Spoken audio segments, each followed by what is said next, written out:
no livro de Atos, no capítulo 3. Glória ao nome do Senhor Jesus. Aleluia. Oh, glória a Deus. Versículo 17.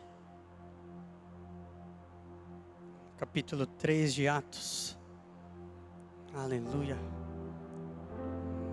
Glória a Deus.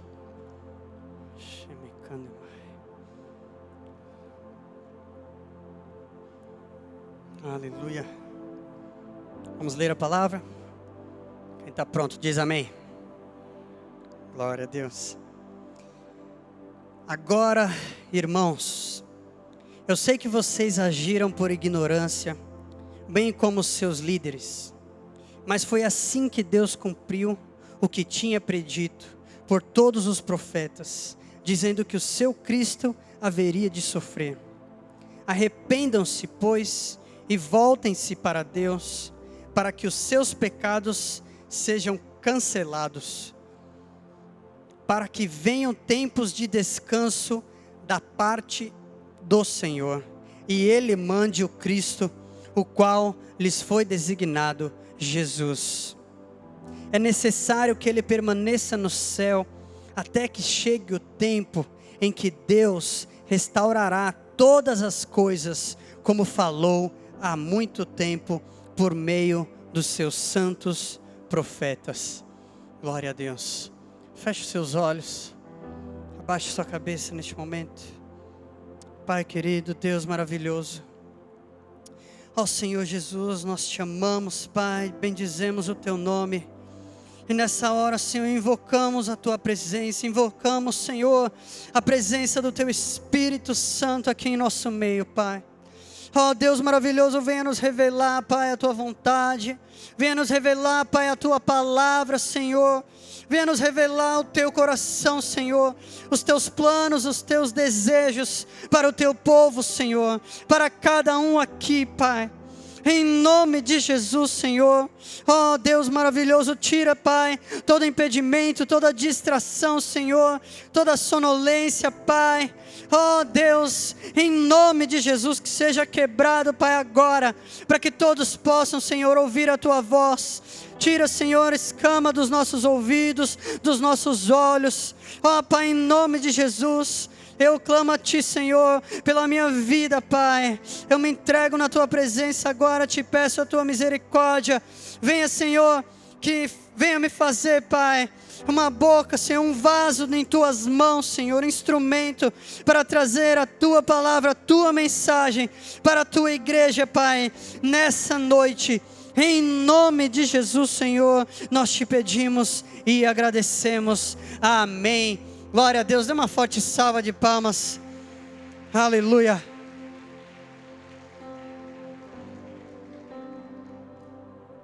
Glória a Deus. Louvado seja o Senhor. Essa palavra aqui é uma das primeiras palavras que o apóstolo Pedro pregou na igreja primitiva, a igreja de Atos, a qual nós aqui na Igreja Central temos como referência para nós, a qual nós confiamos e cremos no derramado Espírito Santo em nossas vidas, na nossa igreja. E se você crê comigo, tome posse, porque Deus Ele está derramando e Ele procura aqueles que abrem os corações para Ele derramar o Espírito Santo. E que Ele encontre aqui, nessa noite, essa igreja de corações quebrantados e abertos, para receber o Espírito Santo, esse rio de águas vivas, o qual nós tanto precisamos para nos encher de poder e nos fazer vencer nesses dias difíceis que estamos vivendo aqui na terra, aqui na nossa nação. E Pedro, ele fala, dentre várias coisas que ele cita aqui, eu gostaria de pegar com vocês essa primeira palavra no versículo 19, que ele fala: arrependam-se. E eu gostaria de trazer essa palavra porque nós estamos aqui, como eu já falei semana passada, falei no domingo, e eu quero falar aqui hoje, convocando a todos para nós fazermos um jejum no dia de amanhã, um jejum de arrependimento pelos nossos pecados pessoais, pelos pecados da igreja brasileira e pelos pecados de toda a nação brasileira. Eu gostaria de contar com todos aqui. Não importa se você vai jejuar por apenas um pequeno período, só café da manhã, ou se você vai jejuar café e almoço, ou se você vai jejuar o dia inteiro. Mas eu quero contar com todos aqui, nesse jejum no dia de amanhã, por arrependimento. Arrependimento pelos pecados, que é o que nós tanto precisamos, o que tanto a nação brasileira precisa. E eu gostaria de falar isso com vocês aqui. Foi o que Deus colocou no meu coração, para nós entendermos o que é esse arrependimento que nós precisamos ter aqui nessa noite. E não só nessa noite, mas na nossa vida, clamando a Deus pela misericórdia e a graça de Deus no nosso país e nas nossas vidas. E nós vemos aqui a definição de arrependimento, de arrepender-se, no dicionário. Primeiro quer dizer sentir mágoa ou pesar por falta ou algum erro cometido. E o segundo significado é mudar de procedimento, de parecer. E é o que nós vemos. O que é mais importante, a chave dessa palavra arrependimento, está justamente nesse ato de mudar, de você mudar de procedimento, de parecer, de pensamento. Essa palavra arrependimento, ela tem origem na palavra grega metanoia, que quer dizer mudança de mente, mudança de mentalidade. E isso é imprescindível para o arrependimento. Quando nós falhamos, cometemos algum pecado, cometemos alguma falta até com alguém próximo, uma coisa é você simplesmente pedir perdão e continuar agindo daquela maneira com aquela pessoa. Se você traiu alguém ou você mente para uma pessoa e você pede perdão e continua agindo da mesma maneira, isso não é o real arrependimento que nós precisamos ter na nossa vida. Mas nós precisamos deixar de realizar aquilo que nós realizamos. É mudança. Tem que ter uma mudança radical. Tem alguém chamando aí, será que é alguma ligação celestial? Misericórdia. Que isso aí, Jesus amado. Fala, Deus. Será que é Deus que está chamando a igreja? Quem está pronto aí para ouvir se for Deus falando? Estava num sotaque meio japonês, né? Esse toquinho oriental. Amém. Onde eu estava? Mudança, precisa ter uma mudança radical naquilo que nós estamos fazendo. Isso é o real arrependimento nas nossas vidas. E eu peguei aqui, pesquisando sobre arrependimento, sobre essas coisas, eu vi que muitas vezes é comparado com a palavra remorso, o arrependimento. E aí a gente fica parado para pensar, né? O que é remorso? O remorso, ele já é uma palavra que vem da palavra do latim, que significa remorder.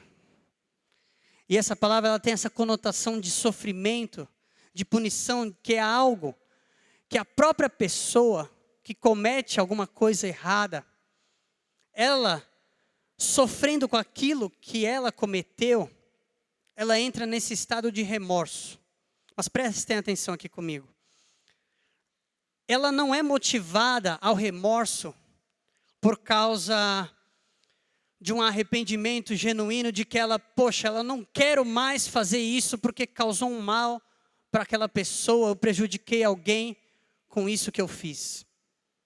Mas não, ela, diante dela se encontrar, diante dela perceber as consequências que ela pode ter com o ato que ela realizou, ela entra nesse estado de remorso e procura uma maneira dela se punir, para ela não precisar passar pela real punição. Por exemplo, para vocês entenderem bem, de repente alguém que cometeu um crime, um assalto, um roubo, ou de repente um homicídio, alguma coisa desse tipo. Aí a pessoa, no primeiro estado, talvez ela fica tentando fugir daquilo. Enquanto a polícia não pega, ninguém pega. De repente a pessoa ainda fica num estado ali onde ela sabe que fez a coisa errada, mas fica tentando se esquivar daquilo. Agora, a partir do momento que a polícia encontra, ela vê a possibilidade dela, de repente, ir para a cadeia, pegar uma penalidade grande de anos na cadeia, aí ela entra naquele estado de remorso, ela começa a se arrepender daquilo, mas não por causa do que ela fez na outra pessoa, não por causa do roubo, não por causa do assassinato, mas porque ela fica com medo de passar pela penalidade que ela deve ser condenada por causa do que ela fez. E muitas vezes pode acontecer com a nossa vida. De repente, você faz um mal para alguém, mas você, na verdade, depois que descobrem, depois que você começa a perceber o que pode acontecer na sua vida, em consequência do que você fez, você entra nesse estado de remorso. E aí, é o que muitas vezes as pessoas entram. A pessoa que faz um crime, de repente ela tenta querer se matar, se esfaquear.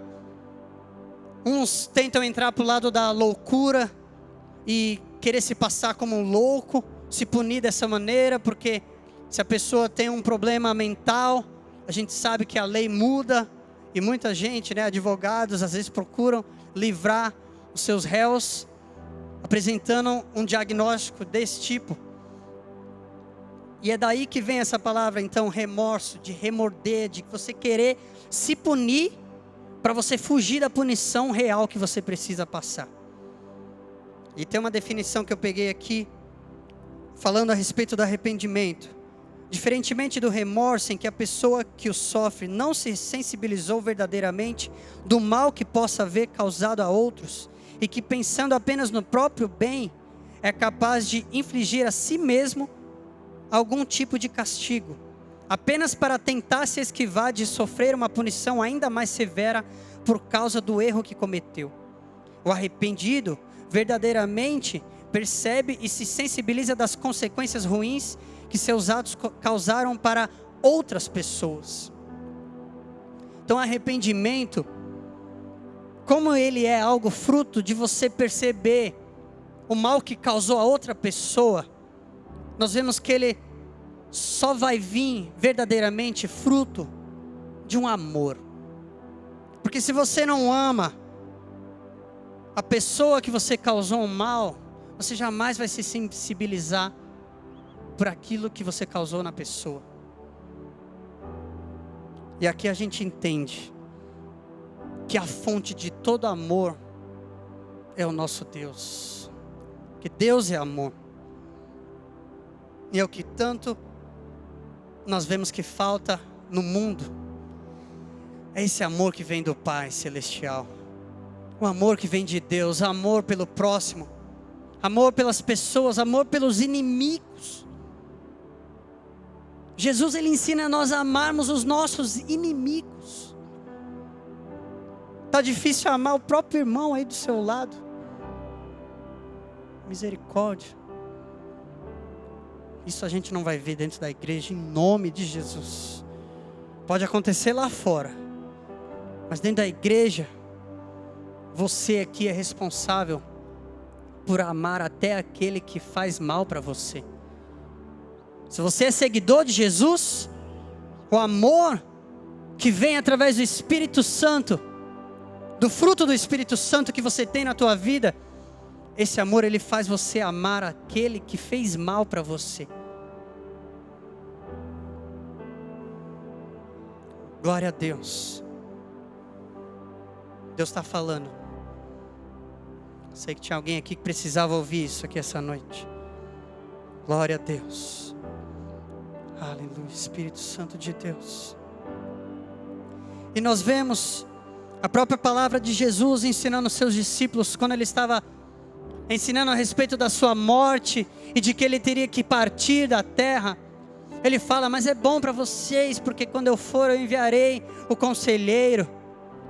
E ele complementa no versículo 8 de João 16, falando do Espírito Santo: quando ele vier, convencerá o mundo do pecado, da justiça e do juízo.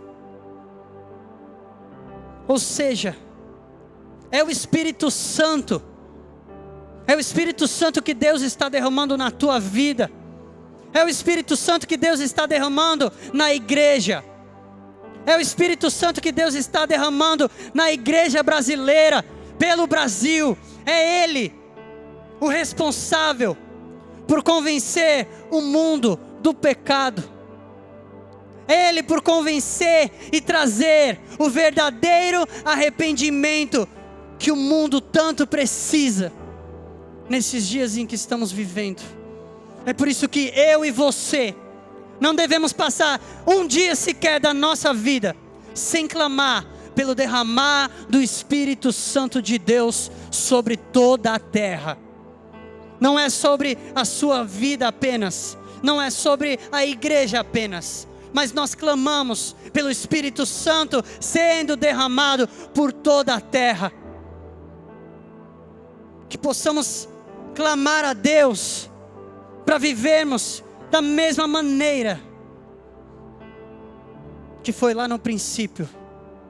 No princípio criou Deus os céus e a terra era sem forma e vazia, e havia trevas sobre a face do abismo, e o Espírito de Deus pairava, aleluia, sobre as águas. Oh, glória a Deus. A terra era toda água, o Espírito Santo de Deus pairava-se sobre toda a terra. E é esse, aleluia, tem que ser o nosso desejo aqui essa noite. Quantos podem entender? Aleluia. Nós devemos clamar pelo derramar do Espírito Santo de Deus sobre toda a terra, porque é Ele, aleluia, é que vai convencer o mundo do pecado.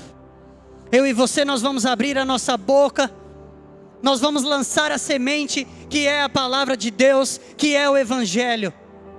E essa palavra no coração daqueles que serão atingidos, juntamente com o poder do Espírito Santo de Deus, vai trazer esse arrependimento.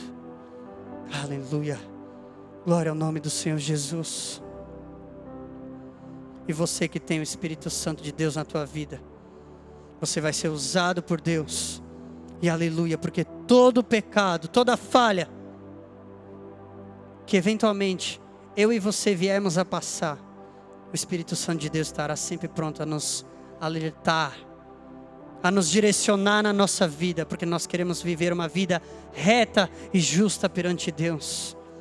Aleluia, nós podemos contar com esse Espírito Santo. Oh, glória ao nome do Senhor Jesus.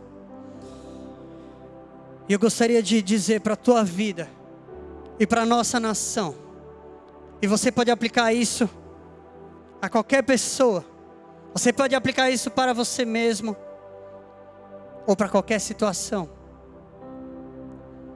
E é Deus que está falando isso aqui para você. Deus, Ele está sempre pronto. Escute isso, Deus está sempre pronto para cancelar qualquer castigo e juízo na sua vida ou numa nação, se nós realizarmos aqui 3 coisas. A primeira delas, que tudo isso faz parte de um arrependimento. Primeiro, reconhecer o erro. Repita comigo: reconhecer o erro. Para nós entrarmos nesse processo de arrependimento genuíno, nós precisamos reconhecer o erro na nossa vida. Eu preciso reconhecer algum erro na minha vida, você precisa reconhecer algum erro na sua vida. Reconhecer o erro começa como? Você identifica algo que você fez perante Deus, alguma falha. E agora eu peço Feche seus olhos aí. Que o Espírito Santo de Deus que está aqui nesse lugar já ministre em cada coração aqui. Pai, que cada um possa refletir na sua própria vida, Deus. Porque nós buscamos crescimento, Senhor. Oh Deus maravilhoso, queremos viver segundo o Teu coração, Pai. E queremos, ó Pai, estarmos em todo momento, Senhor, buscando, Pai, a perfeição como o Senhor Jesus nos ensinou. Sede perfeitos, assim como o Pai Celestial. Deus, então, revela, Pai, em cada um de nós aqui neste momento, o que nós devemos reconhecer na nossa vida, Pai, para buscarmos um arrependimento genuíno, em nome de Jesus. Amém. Aleluia. E você identificando algum erro, alguma coisa, você precisa primeiro se humilhar perante Deus. Você não vai conseguir reconhecer um erro se você tiver orgulho dentro de você. O orgulho, ele é contra esse tipo de postura, de você reconhecer erro, de se humilhar. Então nós precisamos nos humilhar perante Deus. Qualquer pessoa que se humilha, ela tem essa verdadeira postura de reconhecer um erro. Seja em algum relacionamento que você está tendo aí na tua vida, algum casamento.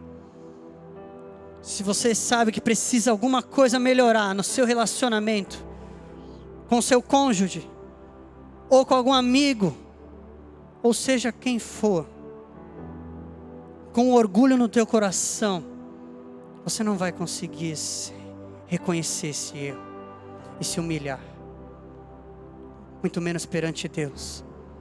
Então nós precisamos nos humilhar perante Deus. Em segundo lugar, assumir a responsabilidade. Assumir a responsabilidade diante do erro que você cometeu e enfrentar as consequências desse erro, desse pecado. Você tem que estar pronto, porque quem não está pronto, é pior ainda. De repente um erro vai te levar a outro erro, porque você não vai querer assumir o que você fez, e isso vai te levar para uma mentira. E aí você entra numa história de querer mentir para encobertar o erro, encobrir um erro cometido, um pecado, uma falha. Mas se você está pronto a enfrentar as consequências do erro, se humilhar, para você reconhecer esse erro na tua vida, eu te digo, você está no caminho do arrependimento que agrada o coração de Deus. Aleluia. Oh, glórias ao nome do Senhor Jesus. Para o mundo isso é loucura, mas para você que conhece a graça, o amor e a misericórdia de Deus, aleluia. É por isso que Deus está falando isso para você aqui essa noite. Glória ao nome do Senhor Jesus. E em segundo lugar, depois que você reconheceu o erro, é preciso abandonar os maus caminhos. Que é aí que vem a metanoia, essa palavra metanoia. Que é mudar, primeiro de tudo, o pensamento, a mentalidade na tua vida. Aquilo que para você antes era certo fazer, ou aquilo que para você, não, é só uma coisinha, é só um pecadinho, é só um errinho.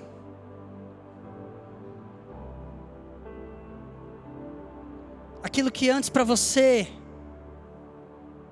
não era nada, não tinha acusação nenhuma na tua cabeça, agora vai começar a ter.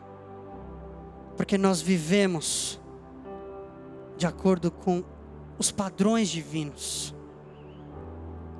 e não com os padrões do mundo.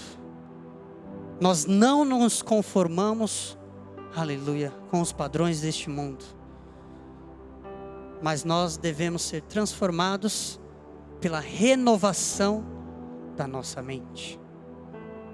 Essa é a vida verdadeira de um cristão. Então nós devemos entrar nesse nesse segundo ponto de mudança de comportamento.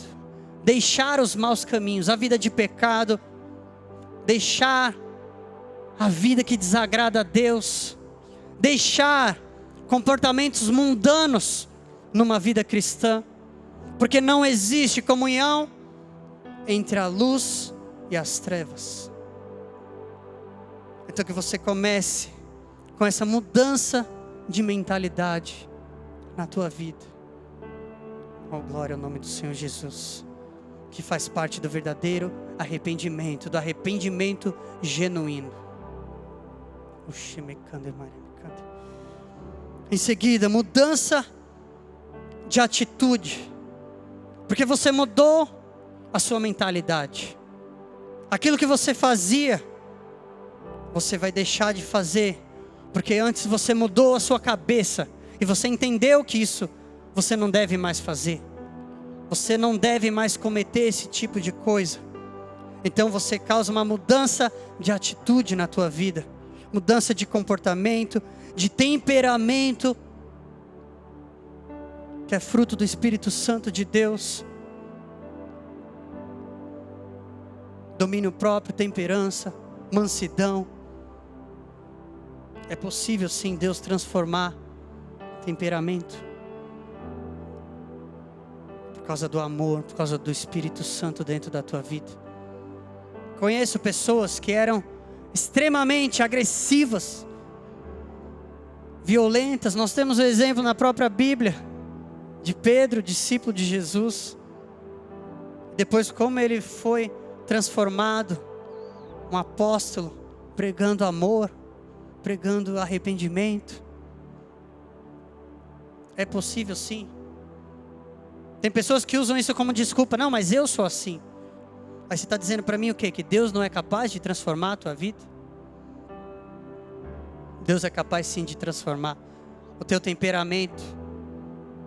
Você tem que condizer com o que a palavra de Deus diz a teu respeito. Se a palavra de Deus diz que você tem as condições de ter os 9 frutos do Espírito Santo, então você tem condições de ter os 9 frutos do Espírito Santo. Não apenas 2, 3, 4. E entre eles estão mansidão, domínio próprio, que é você dominar as suas atitudes, as suas reações diante das situações.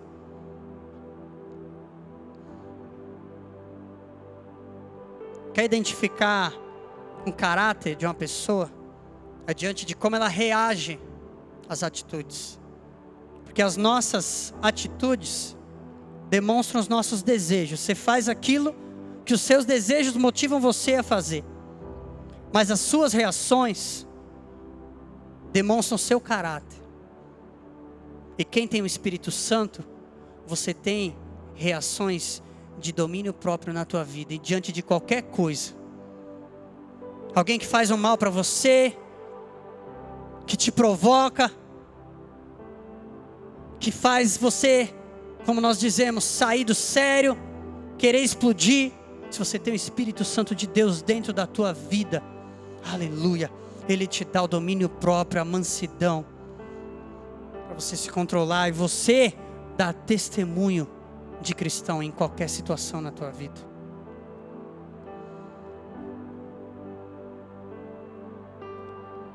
E em terceiro lugar, diante de abandonar os nossos maus caminhos dessa transformação, é a mudança de direção. Porque antes nós caminhávamos para o engano. Como Pedro falou aqui, no comecinho, 17, agora irmãos, eu sei que vocês agiram por ignorância. Porque é um caminho do engano. Quem vive no pecado, quem vive de repente até infringindo a lei, o que é muito comum. Nós temos ouvido em alguns momentos aqui, nesses dias que nós estamos vivendo no Brasil, nós sabemos disso, os políticos, a gente vê a grande corrupção, a grande maioria envolvida com corrupção, mas e nós, e você, nas pequeninas coisas da tua vida? Você agir por ignorância, por engano é uma coisa, Mas a partir do momento que você sabe, por exemplo, que pirataria é pecado, e não pesa nem um pouquinho na consciência de fazer alguma coisa, um ato de pirataria, sonegar impostos e coisas desse tipo. É triste, a gente vê, o brasileiro tem esse negócio de querer dar um jeitinho em tudo, o jeitinho brasileiro que é famoso até fora do Brasil. Mas tudo que sai da lei de Deus ou da lei dos homens, é errado, para a minha vida e para a tua vida. E que em nome de Jesus a gente não veja esse tipo de coisa dentro da igreja. Você é testemunho, as pessoas ao teu redor que sabem que você é servo de Jesus, estão de olho em tudo que você faz. E antes de pregar com as palavras, nós pregamos com as nossas atitudes. Você sabia disso? Então seja um bom testemunho aonde você passar, por onde você andar na tua vida. E essa mudança de direção, onde você estava caminhando para o engano, caminhando para a perdição, você muda a direção da tua vida. Isso é metanoia, isso é arrependimento. É você que andava no caminho largo, onde você fazia o que você quisesse na tua vida, você muda de direção. Você começa a andar em outro caminho, um caminho estreito, onde não é mais tudo que você gostava de fazer que você vai poder fazer. Tudo me é lícito, mas nem tudo me convém.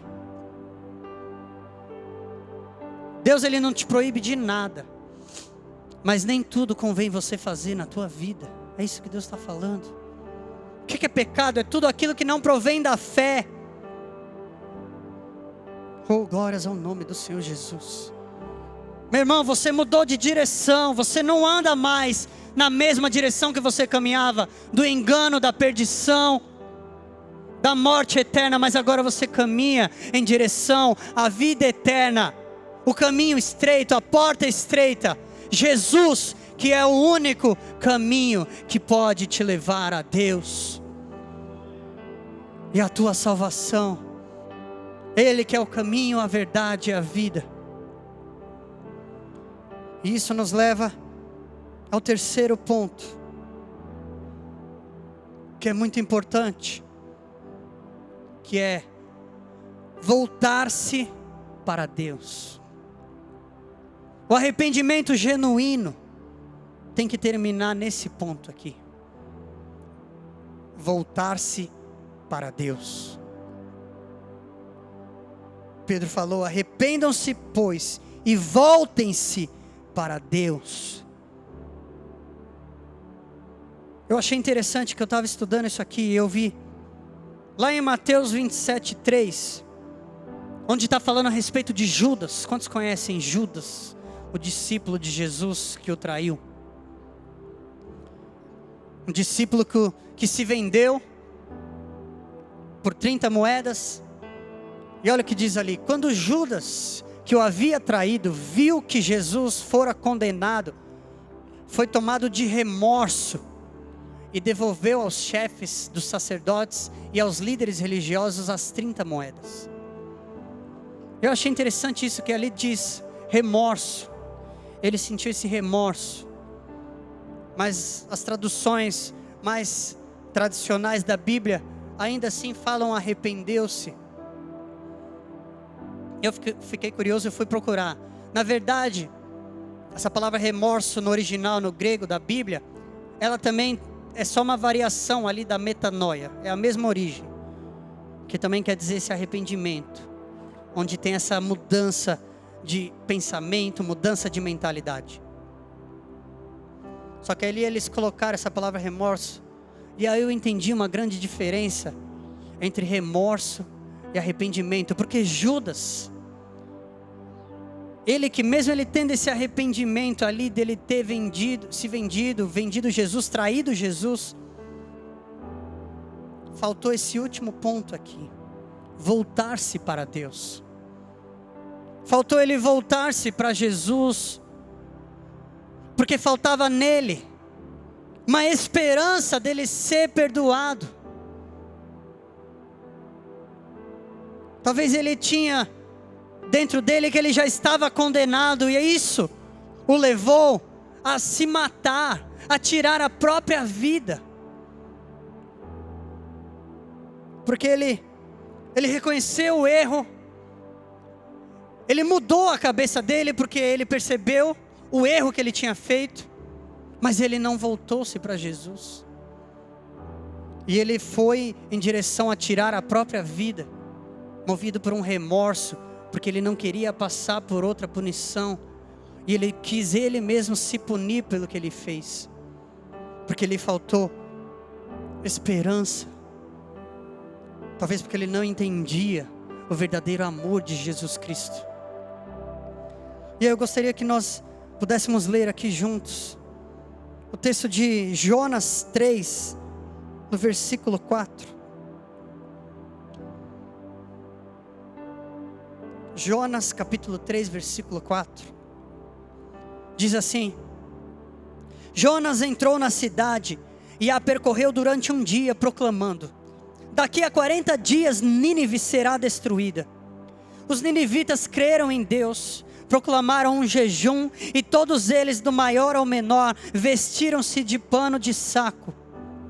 Quando as notícias chegaram ao rei de Nínive, ele se levantou do trono, tirou o manto real, vestiu-se de pano de saco e sentou-se sobre cinza. Então fez uma proclamação em Nínive: por decreto do rei e de seus nobres, não é permitido a nenhum homem ou animal, bois ou ovelhas, provar coisa alguma, não comam nem bebam. Cubram-se de pano de saco, homens e animais, e todos clamem a Deus com todas as suas forças. Deixem os maus caminhos e a violência. Talvez Deus se arrependa e abandone a sua ira, e não sejamos destruídos, tendo em vista o que eles fizeram e como abandonaram seus maus caminhos. Deus se arrependeu e não os destruiu como tinha ameaçado. Vejo esse rei, através de uma pregação de Jonas, ele teve esse discernimento que ele deveria se arrepender. Mas em primeiro lugar, o principal desse arrependimento, além de deixar os seus maus caminhos, era fazer esse clamor ao Deus vivo, de onde lhe viria o socorro. Porque ele creu que poderia vir de Deus essa misericórdia. E o próprio Deus, ele ensina em Jeremias 18, versículos 7 e 8, diz assim, Deus falando através do profeta Jeremias: se em algum momento, escute bem isso que Deus está falando, isso aqui é sério. Se em algum momento eu decretar que uma nação ou um reino seja arrancado, despedaçado e arruinado, e se essa nação que eu adverti converter-se da sua perversidade, então eu me arrependerei e não trarei sobre ela a desgraça que eu tinha planejado. Oh, glórias ao nome do Senhor Jesus. Aleluia.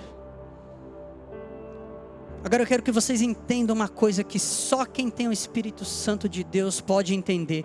E Deus está chamando a igreja para entender isso e fazer esse clamor pela nação brasileira. E que isso inclua a sua vida também. Quantos aqui têm ouvido notícias pessimistas, notícias que não dão esperança alguma? Tudo vai piorar. Levante sua mão se você tem ouvido isso. Tudo vai piorar, a economia vai piorar ainda mais, a crise política vai piorar, a tendência disso melhorar é muito longe, a gente nem vai ver nada melhorando porque Jesus vai voltar. Quase todos levantaram a mão. Agora vejam uma coisa, vejam como foi a palavra de Jonas para Nínive. Vejam se tinha algum pingo de esperança. Vamos ler. Lá no versículo 4. Jonas 3, versículo 4. Jonas entrou na cidade e percorreu durante um dia, proclamando: daqui a 40 dias Nínive será destruída. Ponto. Acabou ali. Nínive será destruída daqui a 40 dias. Por que o pessoal ainda quis se arrepender? Por que eles ainda deixaram os maus caminhos, fizeram esse jejum, esse clamor? Sendo que eles já estavam condenados, a cidade já estava condenada. Assim como estão dizendo muitos, o Brasil já está condenado. Não tem mais esperança, já era. É como se tivesse decretado: daqui a 40 dias o Brasil vai se implodir. Ou mesmo na tua vida, o seu pecado, o seu erro foi tão grande que não existe mais perdão para você. Você já era. O que lhe resta é a morte eterna. Não existe mais salvação para você. E eu estou aqui para revelar na tua vida o amor de Deus, a sua graça, a sua esperança. Que ainda que você venha a ouvir uma palavra que não lhe dê um pingo de esperança, o Espírito Santo de Deus está aqui para revelar no teu coração e na tua vida que ainda há esperança. Ainda há esperança. Se você tem o entendimento desse amor, esse amor indescritível do seu Deus, porque Ele decretou o fim de Nínive. 40 dias e já era, eles serão destruídos. Foi isso que Deus mandou Jonas falar, e foi isso que Jonas falou. Mas de alguma maneira sobrenatural, aquele povo teve o entendimento que infelizmente tem gente dentro da igreja que não está tendo esse entendimento. Será que você não conhece o amor do seu Deus? Há sim esperança, há sim perdão para o seu pecado. Há sim condições da sua vida ser completamente transformada. Se você se arrepender genuinamente, reconhecer o seu erro, deixar os seus maus caminhos e voltar-se para o seu Deus. Aquilo que faltou para muitos inimigos de Israel no passado, mas não faltou para Nínive.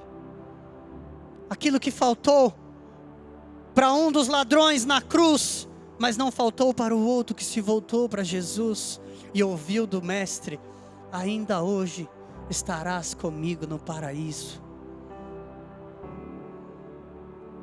Eu quero dizer para você, jamais subestime o amor do seu Deus.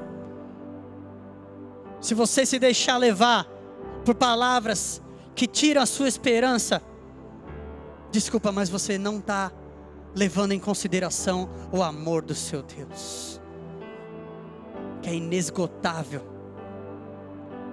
é incondicional esse amor. Oh, glórias ao nome do Senhor Jesus. Aleluia. Arrependam-se, voltem-se para o seu Deus. Coloque-se de pé no seu lugar. E o que é esse voltar-se para o seu Deus? Eu quero clamar pela tua vida. Voltar-se para o seu Deus é você buscar a Ele de todo o seu coração.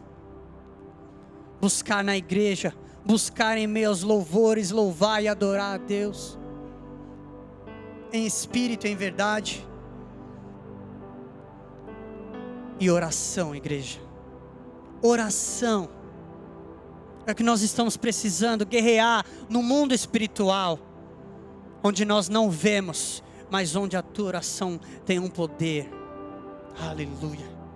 Quando você abre a tua boca, aleluia, aleluia, invocando exércitos celestiais para agirem a teu favor, para agirem, aleluia, em favor da tua nação, em favor da nossa nação.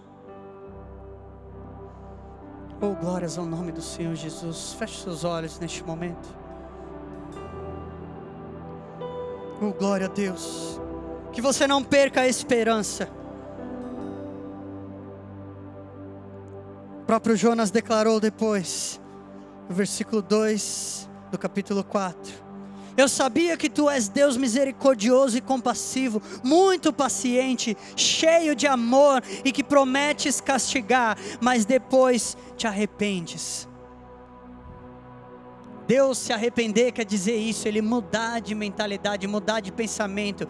Aquilo que, pelo meu pecado, pelo teu pecado, diante da lei de Deus, nós já tínhamos a nossa condenação de morte, mas através do nosso arrependimento, aleluia, Deus Ele muda a mente dele, Ele, ao invés de nos amaldiçoar, Ele nos abençoa. Oh, glórias a Deus, aleluia, aleluia. Toda a igreja de olhos fechados, aleluia. Quero dar a oportunidade, se tem alguém aqui essa noite, não importa qual área, não sei o que você está passando na tua vida, não sei se é no seu trabalho, nos seus relacionamentos, nas suas atitudes, talvez o seu erro, o seu pecado seja apenas a falta de fé. Talvez seja você ter se esquecido de quão grande é o amor do seu Deus aqui nessa noite. Aleluia. Assim como o próprio Senhor Jesus falou que o Espírito Santo convenceria o mundo do pecado, e Ele fala do pecado porque não creram. Então talvez, se você está aqui com a sua fé abalada, onde você não tem visto mais esperanças para a tua vida, esperanças na tua saúde, esperanças no teu relacionamento, esperança na tua vida profissional, nos teus negócios. Talvez seja aí onde você tem falhado com Deus, porque Ele está aqui e te falando: meu filho, não se esqueça do meu grande, infinito amor por você. Eu quero que, se tem alguém nessas condições aqui, levante a sua mão, quero orar pela tua vida. Aleluia. Não perca a esperança que vem do amor do Pai. Aleluia. Oh, glória a Deus. Eu repreendo em nome de Jesus essas investidas do inimigo para vir abalar a nossa fé, para vir abalar a tua fé, para tirar as tuas esperanças, para te enganar a respeito do amor do seu Deus. Aleluia. Eu quero que você saia do seu lugar, venha aqui à frente. Nós vamos orar. Nós vamos, neste momento aqui, você vindo aqui à frente, você está fazendo essa atitude de voltar-se para o seu Deus aqui essa noite. Aleluia. Não se esqueça. Reconheça o seu erro. Aleluia. Deixe os seus maus caminhos e volte-se para o seu Deus, o Deus de todo amor. Ele é amor. Ele é a fonte de todo amor. Aleluia. Oh, aleluia. Se tem mais alguém, vem aqui à frente. Não perca a esperança. Deus te trouxe aqui nessa noite. Aleluia. Para te encher da esperança. Aleluia.